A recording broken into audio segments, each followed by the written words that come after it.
The Tracy Take. I am host Tyler here with my brother Ryan, and we are excited to start tonight's episode here doing a Week 7 preview. But before we get into that, if this is your first time here, welcome to the channel. We're excited to have you here and keep growing our community.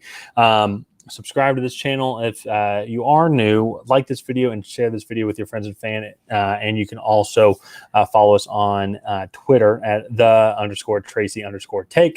The Tracy Take, and Ryan and I, we post on there often and like to just start crap and just be hooligans on Twitter. Essentially, what it's made for. Right? Honestly, that is what it's made for. You know, no good comes from it, so you might as well be a hooligan while you're on it. But so, Ryan, I want to start out here and just say I am confident and with enough evidence to say, because I followed the NFC South.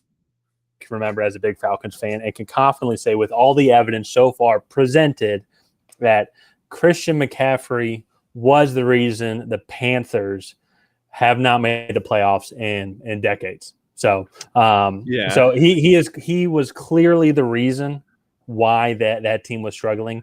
And frankly, it was really good for the Panthers to get him out of the locker room, because clearly there was some sort of animosity against him and the players, and they got a lot of draft. Yeah, that's what I said. And they got a bunch of draft picks for him, so it was really a great victory for the Panthers. And if you look at the 49ers, the toxicity of Christian McCaffrey clearly transpired over to him being in that locker room, because they looked awful against the Kansas City Chiefs, So I that's enough evidence for me to say that Christian McCaffrey was the issue in Carolina. And I don't know about you, I can pencil the Panthers in as Super Bowl champions for this year. If you are. I'm going to completely disregard everything you just said, because it makes no sense at all, and just talk about the value of the trade. So the 49ers do not have a first-round pick to give up this year, so they ended up giving up a second, third, fourth, and then a fifth next year. Yeah. Is that correct? Was it a fifth next year? Or I thought it was another fourth. It was a later pick next year. Yeah, it was kind of an inconsequential pick, to say. Yeah. I'm not one to make this the trade of the offseason, but for me, I think the 49ers and the versatility that Christian McCaffrey brings with Deebo Samuel and Brandon Ayuk and George Kittle and the weapons that they already have, to me makes this the trade of the season. I think once when he gets more comfortable in that offense and can start lining up as a slot receiver in the backfield, even out wide against linebackers sometimes. I think it gives Kyle Shanahan the flexibility that he really wants to have when coaching an offense. And for me, this makes the 49ers offense elite. Yeah, so I don't disagree with what you're saying. I do find it odd, though, that a team that didn't have any issues running the ball then go and trade a lot for a running back. And it's not, that's not fair to Christian McCaffrey just to call him a running back, because he absolutely is. He is a legit dual threat weapon. He is. I mean, imagine he's a game wrecker. Well, imagine this is the formation: Brandon Ayuk to the left, George Kittle to the right, then whatever other receiver is also out to the right. Their best one, Deebo Samuel. Well, no. Hold on, wait. Let me finish. Then Jimmy Garoppolo and shotgun. Deebo Samuel on the left, Christian McCaffrey on the right. That sounds. How do you defend that? That sounds unstoppable. Well, I don't think is that possible. I think that's 12 players. 5. Okay. All right. Yeah. No other receiver on the right. Just George Kittle on the right. Okay. But you get my point, though. Yeah. No, that is no. Yeah, because that's 5 linemen, 3 receivers, then 2 running backs. Yeah, and then a quarterback. Yeah. So that's how you would line up. Yeah, because you have 5 linemen. Yeah, I guess that is. Yeah. Sorry, in my head, that just made it feel like way too many people. But it's fine. I think Trent Sherfield is their third receiver. Him. Juwan Jennings is another one. Yeah, so it doesn't matter. Imagine him on the right, on the right side with George Kittle. So it does sound great. mid-season, it is very interesting just because this team doesn't have any issues running the ball. And is Christian McCaffrey going to be able to pick up on the playbook effectively enough to where they can use his elite weapon capabilities to full effects, so to say? And also another thing too, yes. And I would love to see it, unless they play the Falcons in the playoffs, then I don't want to see it. But another thing, though, just to think about, they started this year, Trey Lance is number one, saying, hey, we're going to fight through this. He's our future. We drafted him third overall for a reason. He gets hurt. Then obviously you lose your third round pick. Now they have literally their next draft class now is going to be a joke because they don't have a first through fourth round pick. Yeah. Like this is going to be the team that they have next. So there's going to be no improving. There's going to be no, maybe they can sign some people in free agency depending on their salary cap. But it was just interesting to me. I did not expect them to be the team that would go and trade and get Christian McCaffrey. I thought McCaffrey would move. I did not expect the 49ers to do it because, Elijah Mitchell is their starting running back, and he's a great running back. He's missed the past 2 seasons from injury, and they have still been able to run the ball very effectively with these backup running backs. But to me, I think that's all the more reason to go out. To me, it makes more sense for a team like San Francisco to go get Christian McCaffrey than a team like who's a team with a really crappy offensive line? Tampa Bay. No, but even then, they're still contending for a Super Bowl. Crappy offensive line. Like Houston. It makes more sense for them than Houston to go get a guy like Christian McCaffrey because it adds value to their team this season. They're already running the ball extremely well. Now imagine what they can do with a guy like Christian McCaffrey where they can put defenses in heavy sets and then run 4 wide with Christian McCaffrey, Brandon Ayuk, George Kittle, and Deebo Samuel. They can do that in the hurry up. And that's why New England was so dangerous for so long was because they could do that with Rob Gronkowski and put teams in a disadvantage. Yeah, so I don't think that's a good take just because it's like you go from the 49ers, who's a team that's already in A and running the ball, and then now they're an A+ running the ball or catching the ball out of the backfield. Like they could do both really well out of the backfield. Yeah. And so now it's like they went from like a 9 overall to like a 98 overall. There's not too much of a difference, I don't think, on how you game plan against the 49ers. A team that couldn't run the ball well. And this example, because Josh Jacobs has had 3 or 4 great weeks in a row, but like a team like the Raiders last year, or even the Bills, so to say, from last year, where they couldn't run the ball effectively, and they did not have a threat in the backfield, that would be the team that I would think that would have gone after the 49. I would have thought the Rams, even though they don't have any draft capital, but they would have tried to figure something out because they definitely would have loved to have another weapon to go along with Cooper Kupp to help Matthew Stafford out. Yeah, but even then, I think that that also falls under the same category for me because if you look at the Rams from 2 years ago to last year, they needed Von Miller to take that already solid defense up to what would you rate that defense last year? A 95, 96 out of 100? That defense was an 88, 90, and it's they just needed that little extra boost. And in the NFL, it's really hard to go out and get that little extra percentage. And I think that the 49ers have accomplished that on offense. Now, defense is a bit of a different story because frankly, I think Kansas City exposed them a little bit. And I actually think the Falcons did 2 weeks ago as well. So well, and then that goes back to kind of they gave up a lot for Christian McCaffrey, and it's going to be one of those. It's I say it's going to be a franchise. Their franchise are going to go in different. They are in a Super Bowl win now mode, knowing that when Trey Lance comes back next year, that they're going to suck or not going to suck or okay sucking if they win a Super Bowl this year, which I still think they can. I think Kansas City is very, very good. And I think we saw their offseason acquisitions and how they developed that offense. I think we saw that this weekend. How you can have Juju Smith-Schuster burn you, Mecole Hardman burn you. You can have who's their other receiver that they got? Marquez Valdes-Scantling. Yeah. And Isaiah Pacheco, holy cow, that dude's going to be a stud. Yeah. And so, I mean, losing to Kansas City the way they did, it's not super surprising. Let's see how they do this week when they play the Rams. I want to move on now, though, to another trade that just happened hours ago, but big trade. New York Jets got James Robinson from the Jacksonville Jaguars. If I'm not mistaken, I think only gave up a sixth. Six could be a fifth, depending on how many snaps he plays. Deal 100. What a steal from the for the New York Jets, so to say. And to me, that was I think James Robinson was done in Jacksonville. I think Jacksonville was done with James Robinson. They drafted Travis Etienne. Now, this was under the Urban Meyer regime, but Travis Etienne, I think, can come in. He's a younger, cheaper, probably faster James Robinson.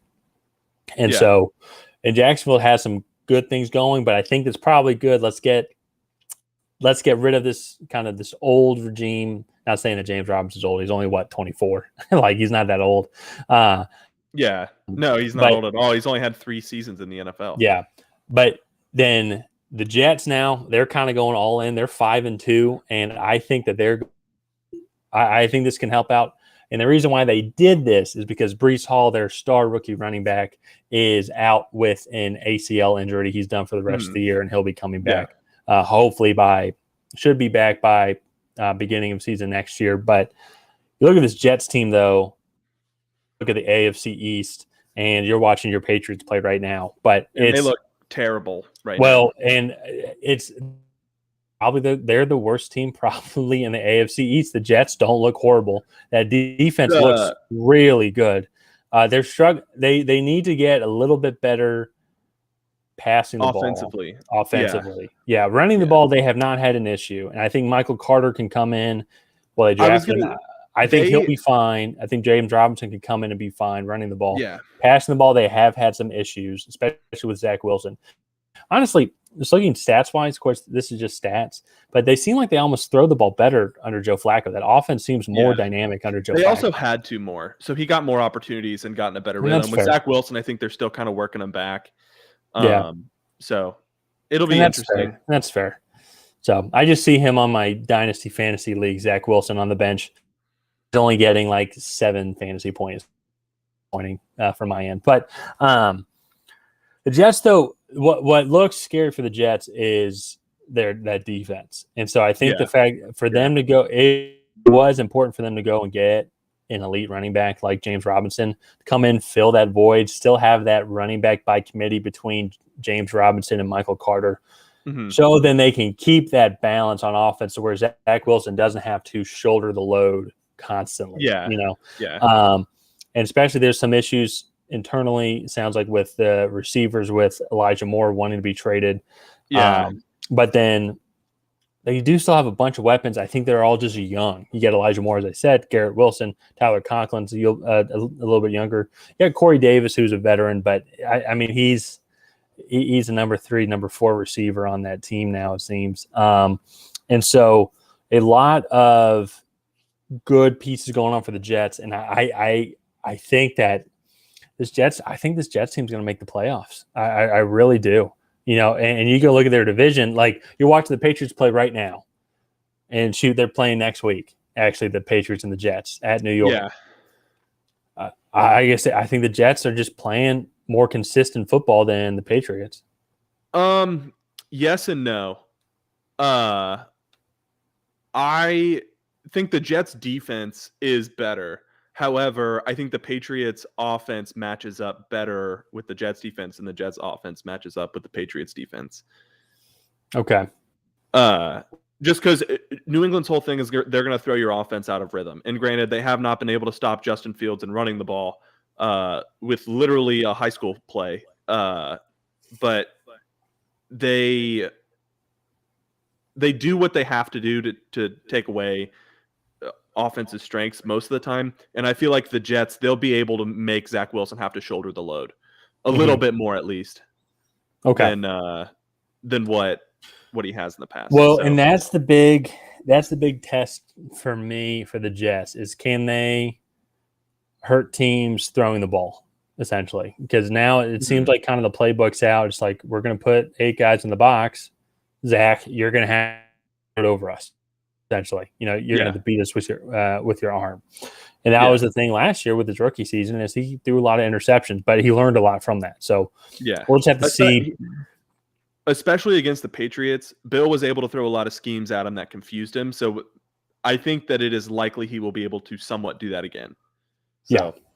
Yeah. And so we'll see. We'll get into more of that tomorrow once we go kind of over our week 8 predictions. I think that's going to be a good one. I really think next week's going to be a fun week. I think we're going to have a lot of games that we disagree on. So could have on our overall standings. But another team, though, that, so I mentioned the Jets, huge shocker, potential playoff team. I think they will be a potential playoff team. Moving on to a team that I think is going to be a huge playoff shocker if they make it. And honestly, right now, they're looking decently solid. The Seattle Seahawks. I know. Holy cow. They are 4-3 with a loss to the Falcons. They lost to the Falcons. And they're leading the NFC West. And then you know what, though?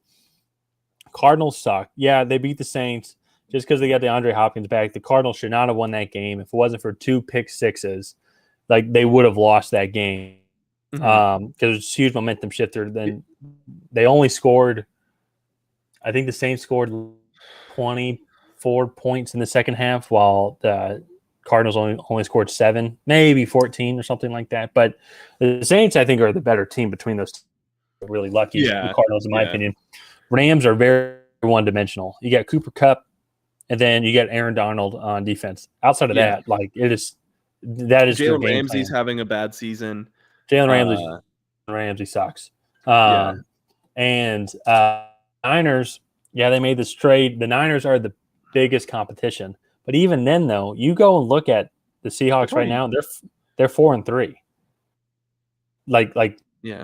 Even I think they're we're not even halfway through the season yet, but they're almost halfway through the season. But they would be a top wild card team, like the NFC South. The Falcons, even if they just go 500 throughout the rest of the year, they'd go 9-8. Yeah, and I think that is like the 7 seed. In the NFC. Gotta be. I mean, that's what it was last year. And you know what? Against that offense, I wouldn't want to play them. I wouldn't want to play. Now, DK Metcalf's hurt. It seems like he's got an MCL sprain. There was good news that came out from his injury. That would be that's going to be a huge loss. But even then, Kenneth Walker, that whole offense looks really good. Tyler Lockett's 29 years old, and he's still performing. So I think Pete Carroll's doing a great job coaching, and they love seeing the Broncos keep getting worse and worse. That's going to be a better draft pick for them. And then on top of that, though, I think their only real competition as of right now is going to be the 49ers with that division. Yeah, no, because I don't think the Rams are very competitive.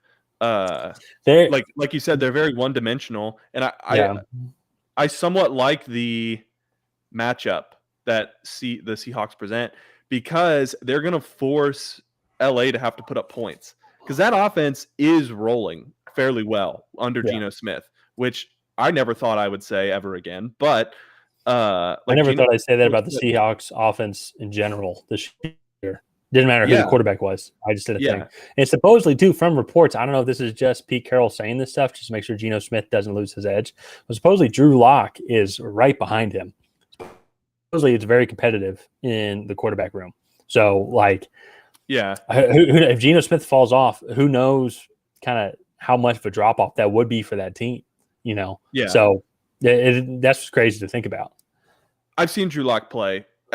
Drew Lock has very little good tape when he was even with the Broncos. Geno Smith had good tape when he was with the Jets and some other places. Yeah, no, and it's – I'm not disagreeing with that. I think going from one franchise to another and the Seahawks were able to kind of revitalize Geno Smith's career. Yeah.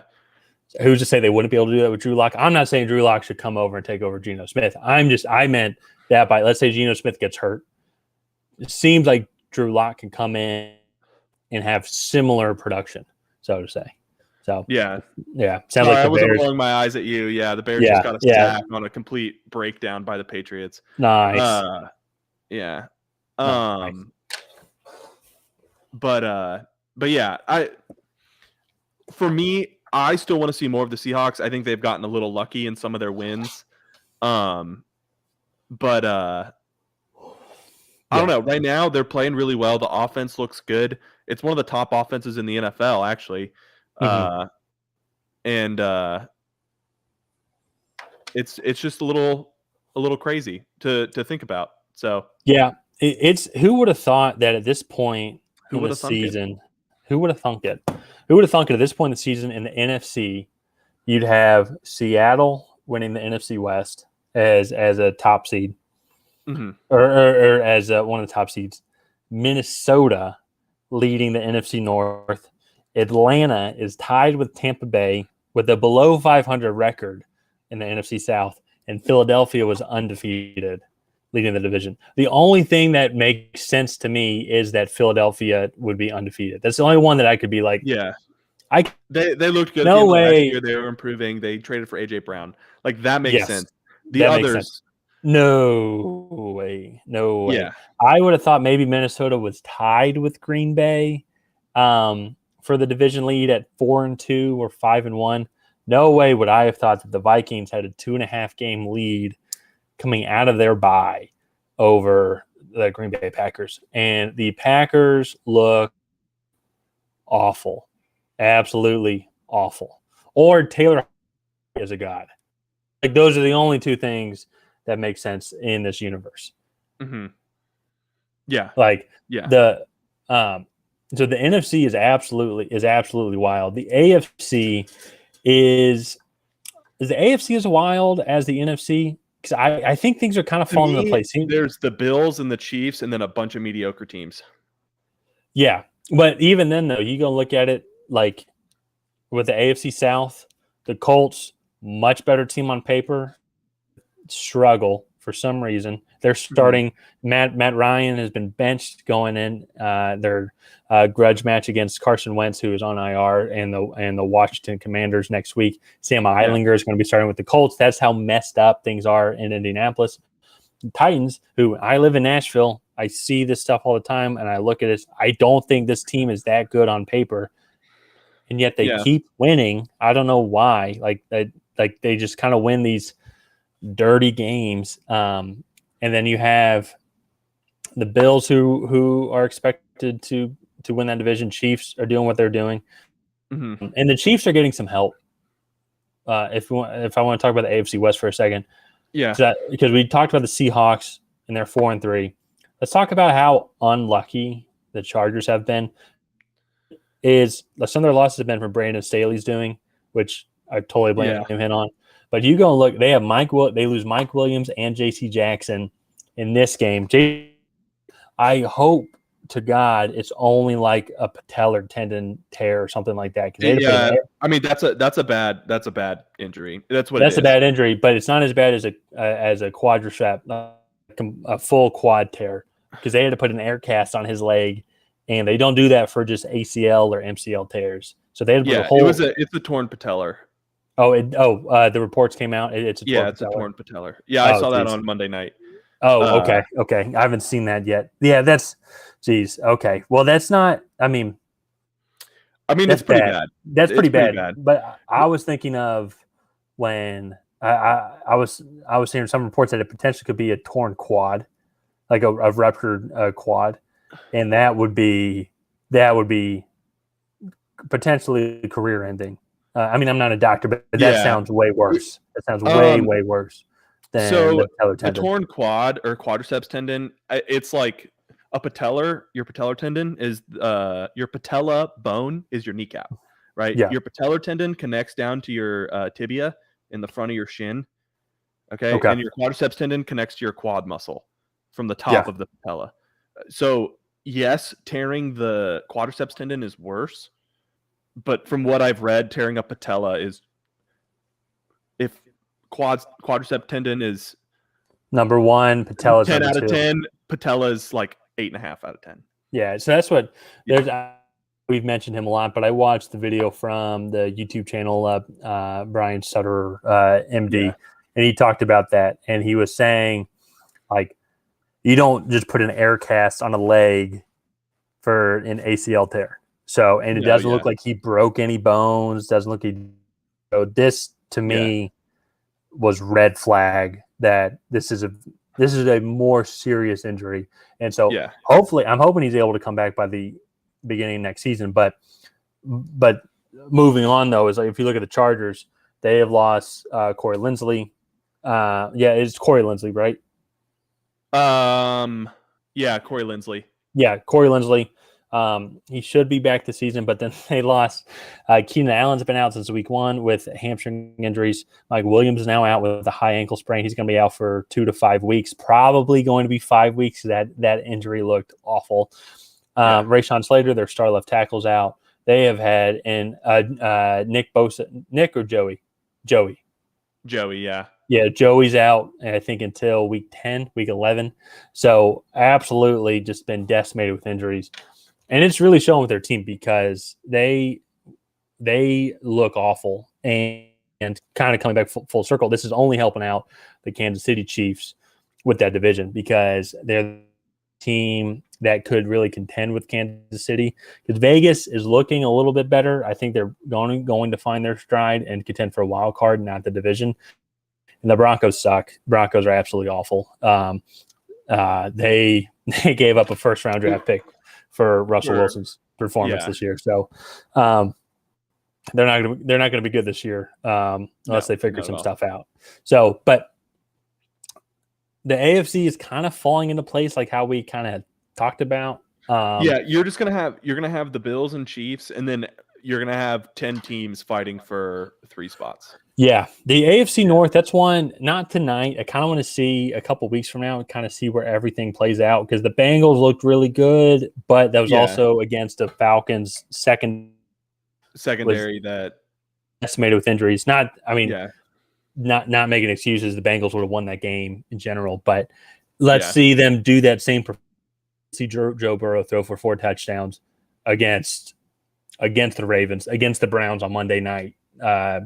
This upcoming week, then it'd be like, okay, this team's out now. The NFC though is still totally up in the air. The Falcons, I think they can win that division because the Buccaneers look bad. Awful. Yeah, they look really bad. They look awful. I saw a report, I think this is from Schefter, but the Panthers supposedly turned down 2 first-round picks for their defensive end, Brian Burns. Yeah. And I see why they turned it down because that dude is a stud. Dude's a stud. He had the only sack on the day, but he had multiple QB pressures, multiple tackles for losses. He is one of the few bright spots on that team. And they're going to be a guy that clearly after turning that trade down, like we want to build this team around you, this defense around you. And the Buccaneers and going on with Tom Brady? What's going on with your boy? He can't get any time, man. That offensive line is really bad. Like it might be beyond repair how bad that offensive line is playing. And if Tom Brady starts getting hit, I mean, it's not like he's just or Lamar Jackson and can run around. No, it's all. I mean, it all has to start up front with him. And right now, they look completely out of sync. I still think they'll win that division. Just because I think that defense is good. They on the first drive, they should have had a long touchdown pass that Mike Evans just completely dropped. And I think that was like just took the wind out of their sails completely.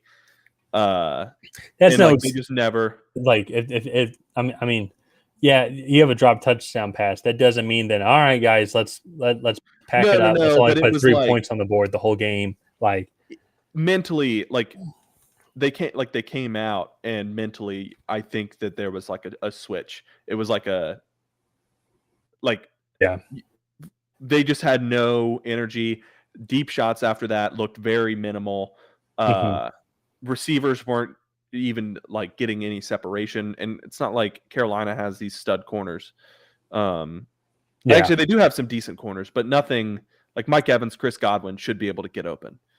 Well, and I almost kind of wonder now if that's the game plan now against this Tampa Bay team is we're going to send pressure. Yeah, corners, you're going to press, check them at the line, make sure these guys don't get any separation. You will have one or two help over the middle because we're only going to send everyone. We're putting 7 guys in the box, and all 7 of them are going after Tom Brady, and that might be the game plan, to go up against these guys. And I'm trying to think because it is they had Ryan Jansen who's out with the season. Alex Kappa left. Their left tackle's been in and out with injuries. I forget his name, but they have another guy I thought who was hurt. Tristan Wirfs, in some of the games I've watched, he's definitely gotten banged up in games. So I wonder if he's fighting through an injury. And he's their best offensive lineman left. From all those names, and so that is from a football fan perspective, especially someone who picked Tampa Bay to be good, that is tough to see. But then at the same time, in the division, it gives me a little bit of hope because it seems like the Falcons are the only that can really. It seemed like they can kind of contend. Well, I say that, but the Panthers just beat them. But they're the only team that can contend with them for a divisional champion because the Falcons have a much, much easier schedule than Tampa Bay does moving forward. And then our next game, the next game with them, whenever that is, it's going to be later in the season, but it's going to be in Mercedes-Benz. Who knows where these teams are going to be at by then? And maybe the Falcons have found something and Tampa Bay has not. So it's like, maybe we can win the division. Probably not, but we played them tough, but it's not. We're going to need our secondary to get healthy. We're going to need AJ Terrell to come back, be healthy. He's got a hamstring injury, and those only annoy you. Casey Hayward's on IR right now. Who knows if he's going to be able to come back? So that's going to be the biggest question mark. Everything else from the Falcons is kind of what you expect. Good defensive front led by Grady Jarrett. Positives coming out of the linebacker room. Solid running the ball, even with Cordell Patterson out. Good balance. And then that offense, passing-wise, is anemic, only because we only really have one or two options. And so that's what's really kind of struggling with Atlanta. So, but still, this whole question started with how crazy the NFC has been. And so that was the NFC South. And is there any – Oh, did we lose you? Yeah, internet went out. All right, we'll be right back with the Eagles run a bye. And until your internet went out. I didn't hear you. Oh, your internet's out again. Can you hear me? Yeah. It keeps your video freezes and your sound stays, or your sound stays and your video freezes, but it keeps going in and out. Shoot, I reset it, and so okay. But that was earlier today. But sorry, what were you saying about the craziness of the NFC South? Well, so you have the craziness of the NFC South. Obviously, the NFC West is much more competitive than we thought it would be. And then the North is crazy with Green Bay, who we haven't even gotten into yet. But Philadelphia, the only undefeated team left, I think they're going to be undefeated for the next 5 weeks or so, because if you look at their schedule, they got Pittsburgh next week. I think they play Washington. They play the Colts. Pittsburgh, I think, could provide an interesting matchup just because that run defense has been playing really well. But to counter that, though, is the Philly defense has played really well as also. Yeah. So I don't see how Pittsburgh's going to be able to move the ball. While Philadelphia, all right, fine, you want to stop the run, then we're going to throw the ball because we got A.J. Brown, Devontae Smith, that we can throw to. We can do play action, and that's going to even open up the run even more because it's like put 7 guys in the box. All right, well, then we're going to do play action, and we're going to get guys open from there. And so I like Nick Sirianni. I like the way Philly plays football. That team, man, I think I saw in their last game against Cowboys, you see Nick Sirianni. There's a cheap shot that the Cowboys did. Oh, it was Kelsey. And you see Nick Sirianni FU to the Cowboys sideline. Yeah. It's like, man, I like that. I just like that whole team seems feisty. Like, I'm really becoming a fan of that Eagles team. And I like Jalen Hurts. He is a class act. I think he's a great leader. There's a lot of qualities about the team that I like. And you look at the schedule that they have coming up, and I think that they're going to be for a very long time. Yeah. Yeah. No, I like them. I think they got a lot of young, hungry talent, mixed with a group of veterans that are who want one more who want another run at it. And to me, I think that's a recipe for success. Yeah. And so I really like what they have going on there. I do want to talk about the NFC North here really, really quick. Go ahead. The Packers. Wow. I mean, they suck. Oh, yeah. They are bad. Like, and it's, to me, like, even Tampa Bay's issues, I think, are fixable because it all comes down to that offensive line. To this point, if these issues continue for Tampa Bay, then I don't think so. Mm-hmm. But I really struggle to see how the Packers are going to overcome this issue because they cannot get down the field. Also, Alan Lazard pulls a hip flexor in that game and now is questionable for next week. And well, it's like what we talked about last week, and all of our viewers will remember all one of them. Hi, Mom. And as you stated very well, the Buccaneers, their issues are fully offensive line based. Yeah. Which I think they can figure that out. There is a correct equation to fix that problem. Yeah. With Green Bay, though, is they don't have the talent on the outside of the field. And now they can run the ball very well when they're able to spread it out and throw the ball. You got Aaron Jones and A.J. Dillon, it's a great running back tandem. But teams are like, you're not going to beat us that way. You're going to have to beat us with Christian Watson. You're going to beat us with Romeo Doubs, with Randall Cobb, Robert Tonyan, and Alan Lazard, let's say, if he's healthy. And teams aren't scared of that, And so they're just going to load the box, get after Aaron Rodgers, and kind of similar to Tom Brady, where he is going to be able to have some sort of protection, but he's not the young mobile guy that he once was, if that makes sense. He is going to be the guy that is going to be like he's going to need that protection. Yes, he is elusive, way more elusive than Tom Brady, but he's going to have a lot of help. He's going to have that check down guy and that deep threat guy. And as we mentioned last week, they don't have any deep threat capabilities whatsoever. And so I'm pretty sure I'm still live. Ryan, I think, has dropped off. He had some internet issues as well. It was him this time, not me, which is good.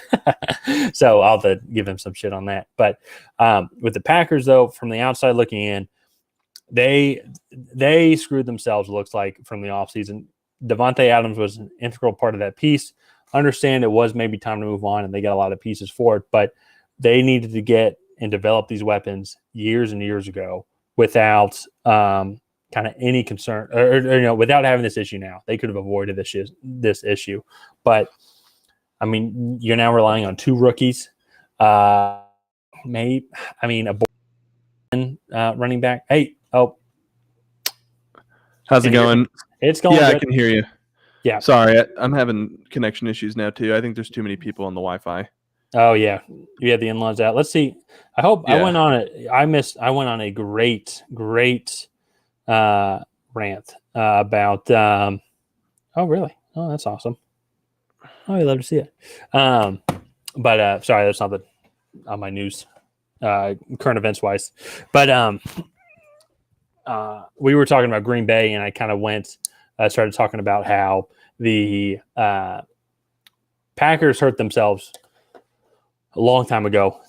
Yeah. Devontae Adams was a crucial part of that piece. It was a crucial offense. Now they're trusting themselves with two rookie receivers and then two kind of older veterans. Well, I wouldn't call Well, yeah, I would call Alan Lazard. I in reference, I meant Robert Tonyan, but Yeah. but two older veterans, Alan Lazard and Randall Cobb, and then Robert Tonyan, who's maybe top 10 tight end in the league, but not Travis Kelce, Mark Andrews, Kyle Pitts-esque. He's not even TJ Hawkinson. TJ Hawkinson is way more elusive and dual threat capability than Robert Tonyan is an average NFL tight end. Yeah. And so, I mean, he fits well for that role, but he's not going to be that guy. He's going to be that supplemental support role guy. Yeah. Green Bay's really struggling, and the Vikings just need to not do Minnesota Vikings things. Yeah. To say the least. They just need to show up, play consistent, solid football.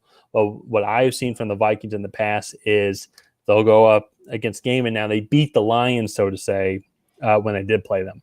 But normally, those are the games that they would lose. The team's Vikings, you're clearly a better team, and then you would lose to the Vikings. And like, why is that? It's inconsistency. I think some of it's coming from the coaching, but now they have a new coach. And with the Packers, Packers are just going to be fighting for a wild card spot. And so, inside, the Atlanta Falcons for a wild card spot right now, which I never thought I would say. Yeah, no, that's crazy to me. So, but honestly, like the Packers are not like the Buccaneers have a lot of talent and they just aren't playing up to it, in my opinion.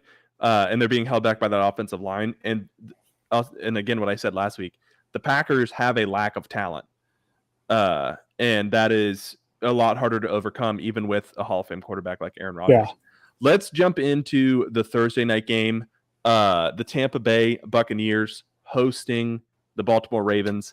Buccaneers coming off a really bad loss to the Carolina Panthers. Yeah, the Carolina Panthers. Sorry. And Christian McCaffrey less. Yeah, Carolina Panthers. Carolina Panthers. And I don't want to throw the defense under the bus because I think the defense actually looked really good. However, that offense could not hang on to the football, and that defense just got gashed. Mm-hmm. So to me, that's the problem. That was the problem with the defense. And they still only gave up 21 points, which frankly is not terrible. Yeah. Well, so, I don't know. You don't have 21 points to the Panthers. It's like, were there any defensive touchdowns? No. Behind the Panthers? No. But still. They were rushing, actually. Really? Okay. Yeah. Well, their performance was good enough that PJ Walker is going to be starting. He's got the starting job now over Baker Mayfield and Sam Darnold. Even if both are healthy, from what the interim coach said, which I don't even know who that is actually now. But I don't even know either. It doesn't matter. He'll be gone by the end of the year. That's on paper. The Bucs defense actually isn't that horrible, and there's only so much you can do. Like if you go outside of the Chiefs game, is that defense giving up more than 21 points in a game? I don't think so. And the Chiefs, and I Chiefs because the 49ers have I would say an above average defense as well, and they just give up 44 to them. And so some of that I think was because the offense did not play well and had some untimely turnovers. No, they haven't given up more than 21 other than to the Chiefs. So that is that's a great feat. And giving up 41 to the Chiefs, a lot of teams are going to give up 30 plus points to the Chiefs. So I don't think that should be an asterisk or a demerit against that Bucs defense. But the sole thing I'm focusing on for this team and for this game, and why I am picking Baltimore to win, is that offensive line. We have now seen consistently over weeks that this offensive line cannot protect Tom Brady, cannot give him the time that he needs to pick apart a defense like how we're used to seeing over the past couple of decades. And if there is one consistent strength for this Baltimore team, it is that front seven. Yeah. They will be able to stop the run, and they will be able to get after Tom Brady. I think they're going to be able to get after him. So that I think they send back 7 and still get to Tom Brady, and where he doesn't have time to pick apart that defense. Yeah. Julio Jones is not the Julio Jones of old, obviously, and he's just a secondary receiver now. Chris Godwin, I think, is still kind of coming back from his ACL injury. Mike Evans is still Mike Evans, but I think that they will be able to provide some help to kind of limit his effectiveness. Yeah. And so you're relying now on a kind of a bunch of pieces that are either old or coming back from injury and still kind of getting used to who they were as a receiver or running back of old. And as much as I have dogged the Ravens over these episodes, I just think the Ravens are going to pull this one out just because of what's going to happen in the trenches. Yeah. Yeah. I mean, I agree with you. I cannot pick against the Ravens in this game because this offensive line has been so bad and this offense has been so stagnant. Yeah. Over the last few weeks. Yeah. Well, even then too, it's like, so they only put up, like, if you're going back 3 weeks, they only put up 21 right against Atlanta, but that stopped. Like, that was all first half points. They didn't really get anything going in the second half, right? Mm-hmm. Yeah, it was 21-0, and then it ended up being 21-15 at the end of the game. Yeah. Yeah. And then they only put up 18 points against the Steelers. And they had a touchdown, which I think was a like no-nothing like prevent defense touchdown, which I wouldn't count that. They put up 31 against Kansas City the week before the Falcons, but then only put up 12 against the Packers, 20 against the Saints. The Saints have a good defense, but they only put up 19 in week 1 against the Cowboys. Like, outside of their performance against the Chiefs with 31, they've only put up more than 20 points twice this entire season. Yeah. Like, that's shocking. That's shocking to actually see that. And for me, when you have the Ravens defense, who pretty consistently, I'm trying to think of teams outside the Dolphins, they didn't. Buffalo then and that whole offense to 23 points because it was 2020, right, when Lamar Jackson threw that pick in the end zone. And then Buffalo went 4 minutes down to kick the field goal. And it was 23-20. So even then, they held that Buffalo offense to 23 points. Yeah. You know, so. And that defense is much, much better than Carolina. Carolina's. Yeah. I keep forgetting Carolina. But they were very forgetful. Yeah, I'm like I keep thinking about who they played last week. Carolina's that team like from Houston a couple years ago where you're like, oh yeah, I forgot that they were actually, because it's like you just think it's like that's a loss. You know, that's like a free buy. It should be essentially for the really good teams. Yeah. So you just kind of forget about them. So then when they go out and beat Tampa Bay, it's shocking. It doesn't make any sense at all. Why Tampa Bay, even a second string offensive line, should be able to do better against that Carolina defense. Yeah. So I mean, even a second string team should be able to do better than the Patriots are against this Bears offense right now. But I mean, our high school team should be able to beat Carolina. Yeah, honestly. Yeah. So yeah. What was the middle school we went to? That would be a close game. E.T. Booth, E.T. Booth middle school football team. Junior Eagles, would have a great match against the Carolina Panthers. Yeah. So you heard it here first. And Tampa Bay could not. But no, I just think Tampa Bay, like, they're really struggling. And I think Baltimore is going to kick them while they're down. You know, and it's what's funny too. We talk about this, and let's talk about the Ravens for a second. I really don't want to pick them. I don't either. I don't think they're very good. So I think they're good. I think they just make so many bonehead plays. Like, they have talent there. Like going for it on 4th and 4 when it's tied 20 with a minute and a half left. Dude, they did that twice. And then they're doing a play action pass where Lamar Jackson throws the ball up in the air up 4 against the Giants. Like, they should have won that game. You know, like the Ravens should be undefeated right now. They should be 7-0 going into this game. Yeah. And it has just been bonehead plays and bonehead decision making, which is why they're 4-3 right now.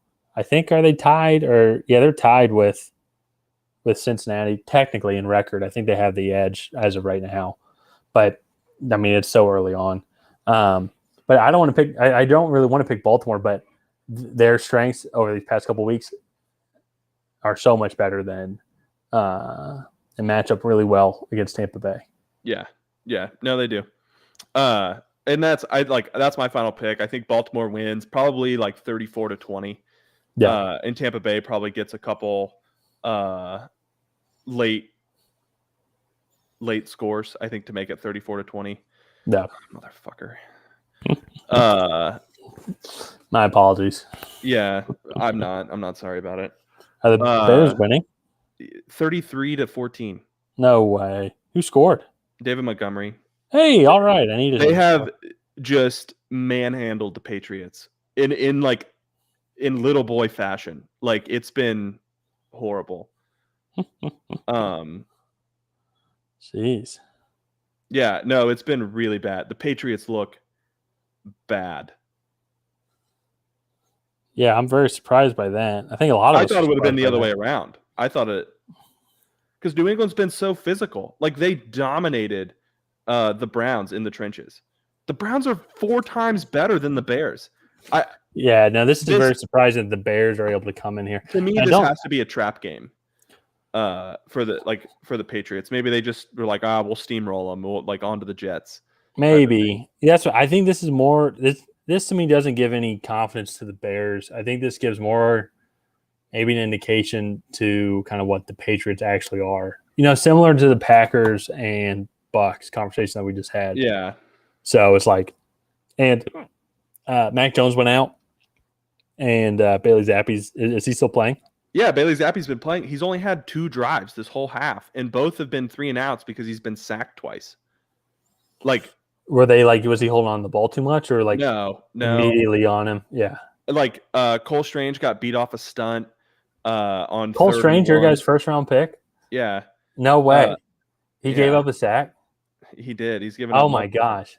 Who would have thought a guy projected to go 100 overall? Well, he's actually been one of PFF's highest graded guards this season. Yeah, I still like to make fun of it though. Yeah. Actually, I will say the fact that I haven't heard anything about that pick is probably one of those signs where it's he's probably been playing pretty well this year. No, he actually has been playing really well. He went 1-on-1 with Myles Garrett 3 times last in 3 reps last week and won. Yeah. Okay. And so he's been really impressive. He just got beat off a stunt. Bailey Zappe was dead to rights and just fell down. Mac Jones had a really shitty interception that got him benched, which deservedly so. Mm-hmm. And it's just the Patriots have not been able to get anything going on offense, which is just they look flat. This is what happened in the last 5 games last year. They just sucked. They looked not good. They looked they had no energy. They completely just gave up on that last play where they scored a touchdown. It is about this time where they were kind of about the same record, I would say. 3-3. It seems like they're about to be 3-4. But then they turned it around, went on that 6-game stretch. 7. Yeah. They won 7 in a row. They were 1-3, then 2-4, and then won 7 straight and were 9-4. They finished the season 10-7. Yeah. Yeah. No, so this is about 10-7. This is kind of about that time when they went on that stretch. So I mean the season's halfway done. To kind of wrap it up, we were talking about how bad the Bucs have been, the Packers. We made a Broncos joke, which we just have to now. It's law. Joe Biden signed into law. You have to make fun of the Broncos every time you talk about football. I mean, sorry, Broncos fans, we just have to do it. It's law. It's law. It's law. Ravens, I still talk about that, and the bonehead plays, but it's still tough to even come back. And then on the flip side, we talk about how good these teams have been. We're praising the Seahawks, I can't believe they're winning the division. Falcons are tied for the division right now. We're only 7 games into the season. We're not halfway yet. We are over a third of the way done, but there is still a lot of football left to be played. Technically Washington and the Bears tonight, I think they're both going to be 3-4. No, Washington's 2-5, I think. No, they're 2-4 because Washington. They had a bye. No, they didn't have a bye. They played Thursday Night Football because that was what Washington beat them. Because I remember I told you one of the reasons why I'm picking this game is I like it when teams win and they have the same record. Oh yeah, afterwards. That's what's going to happen here. Well, so both Washington and Chicago were both 2-4 after that game. And when Washington beat Green Bay, they're 3-4. Chicago wins this game, they're 3-4. They are now Washington and Chicago are now tied for wild card spots with the Green Bay Packers and the Atlanta Falcons Yeah, and whoever else. And Tampa Bay is also in that running. They're in the lead. They have the division lead. Yeah, because they have the tiebreaker over the Falcons, which is crazy. Like, to think that Tampa Bay would win the division by a tiebreaker. Who are the NFC wildcard teams right now? So the Giants, Cowboys for sure. Then I guess technically the Rams because they're 3-3 because they didn't play this week. So I think aren't the 49ers 3-4 or are they 3-3 also?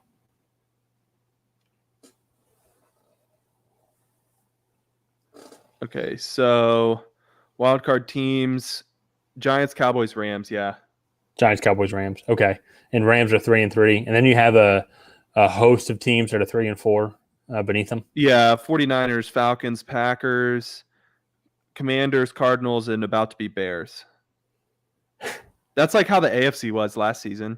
But the AFC, but the AFC though has I would say solid teams. That were there fighting for that spot. Although you're telling me the Bears, if you think about it, I mean the Bears they're about to have 3 wins. Yeah, that's not like the Falcons have 3 wins. Don't tell me that the Falcons are good. Falcons are better than the Bears, and the Falcons there are bright spots, but there are some clear. They are not a playoff team. Like they're not like a team like the Falcons. Like I'm hoping the Falcons can make the playoffs, so then it can be like one of those. Oh, we're 1 year ahead of schedule. Type ordeal. You know what I mean? And so Falcons need help on defense, definitely defensive depth, linebackers for sure. We have some good young linebackers, but just need to add depth. Receivers, definitely. I think adding another running back as well. Need to figure out the quarterback situation. Like there's so many holes, and that's just the Falcons. We can talk about the Bears, Washington, Green Bay, Arizona, all those teams, and like one of those teams is going to be a playoff team. Yeah. So, but it's by default. Like you have to have 7 playoff teams. Yeah. In the AFC, I mean, right now, it's Ravens, Jets, and Dolphins. Or no, sorry, Jets, Dolphins, and Chargers. Although I think the Bengals are 4-3, but after that, actually, you have a pretty steep drop off. You really only have 8 teams, I think, that are playoff contenders. Well, the Chargers are going to drop off. The Chargers aren't going to make the playoffs because of how decimated they are with injuries. Yeah, offense then you have the Bengals, and then you have the Colts, Patriots, Raiders, Jags, Broncos. Bengals will jump the Chargers for sure. Yeah. What were the other teams? Colts, Patriots, Raiders, Jaguars are the next. Raiders are a team that I would honestly look out for. Coming up.